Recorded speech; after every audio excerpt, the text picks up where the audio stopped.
Hi there. Today we're going to read The Frog Prince. It's about a frog who might be a prince. We're going to see what happens. Once upon a time, there was a beautiful princess. She had a golden ball, and it was her favorite plaything. There it is in her hand, her golden ball. She took it wherever she went. One day, the princess was playing in the woods near a well. She threw her ball high in the air. It fell splash into the well. There it is, going down in the well. The princess watched her golden ball sink deep into the water of the well, and she began to cry. She cried harder and harder. She's very sad. Suddenly, someone said, "What is the matter, princess? Why are you making so much noise?" The princess looked around. She looked into the well. An ugly little frog was looking up at her. The frog asked again, "What is the matter, princess?" That frog talked to her. This is definitely a fiction book. I would be a little scared if a frog talked to me. There he is, talking to her. There's the princess and the frog. "Oh, it's you, you old water splasher," the princess said. "My golden ball has fallen into the well. That is why I was crying." "Stop crying," said the frog. "Maybe I can help you. What will you give me if I get your ball for you?" So there he is. He's not a very good looking frog, is he? "I will give you whatever you want, dear frog," said the princess. "Would you like my fine silk dress, or my necklace of pearls, or would you like my golden crown?" "No," said the frog. "What would I do with your fine silk dress, or your necklace of pearls? And what would I do with your golden crown?" "What do you want then?" the princess asked. The frog looked at the beautiful princess. He said, "I want to be your friend and playmate. I want to sit with you at the supper table. I want to eat with you from your golden plate and drink with you from your golden cup. I want to sleep on your fine silk pillow. If you promise to let me do these things, I will get your ball for you." There's the princess thinking about this. She does have a very big, fancy dress. "I promise," the princess said. She thought, "How can this nasty little frog come to the castle and be my playmate? He has to stay here in his well." And she said again, "I promise." Now the frog went down deep into the well. Soon he came up with a golden ball in his mouth. He threw it onto the grass. "Oh," said the princess, "my golden ball!" There it is. She has her golden ball back. She picked it up and ran away. She promised to be friends with that frog. "Wait, wait," cried the frog. "Take me with you. I can't go as fast as you." But the princess did not wait. She ran home to the castle, and soon she forgot all about the poor little frog. Here she is. She has her golden ball, but she did not get the frog. The next day at supper time, the princess sat at the table with her father, the king, and all the people of the court.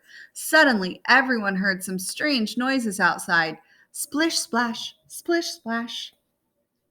They're all eating and they're hearing a weird noise.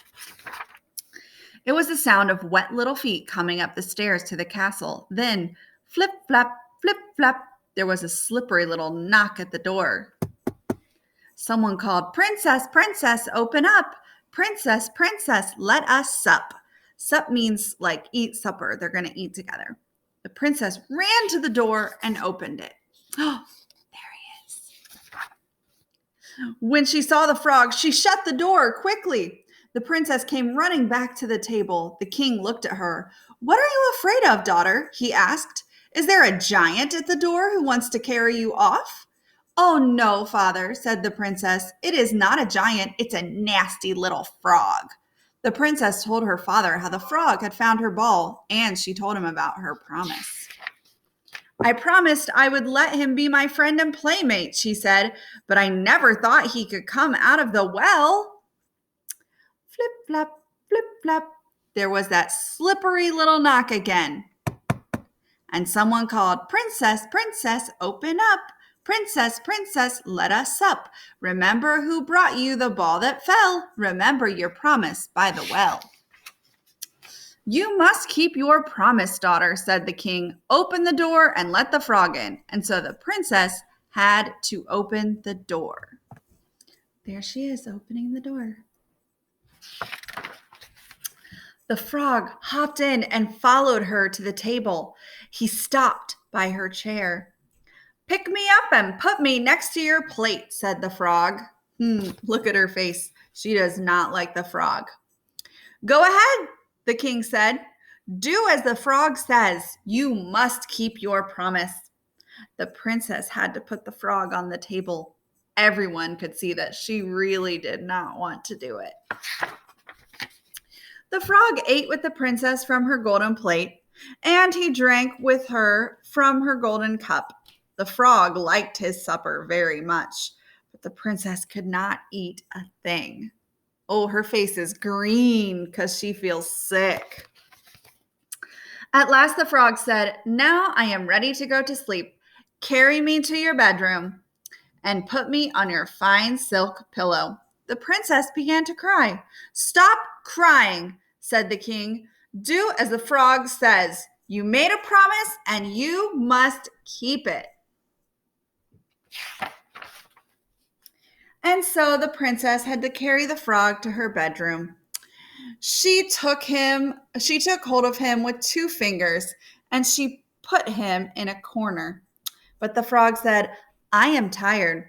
I want to go to sleep on a fine bed, just like you. Put me on your fine pillow or I will tell your father. That made the princess very angry. Oh no, she's angry. She picked up the frog and she threw him against the wall. But when he fell to the floor, the frog was no longer a frog. Now he was a tall prince with beautiful, kind eyes, and he was smiling at the princess. A wicked witch turned me into a frog, he said, but now the spell is broken. The very next day, the prince and the princess married. A golden coach with 8 white horses drove up to the castle. The prince now took the princess to his own land, and they lived there happily forever after. The end. I have to say, if I were that prince, I don't think I would marry this princess. She was not very nice to him. She was just mean to him. I would say, I'm a prince, now I'm going to go find a nice princess. What about you? I hope you liked that story.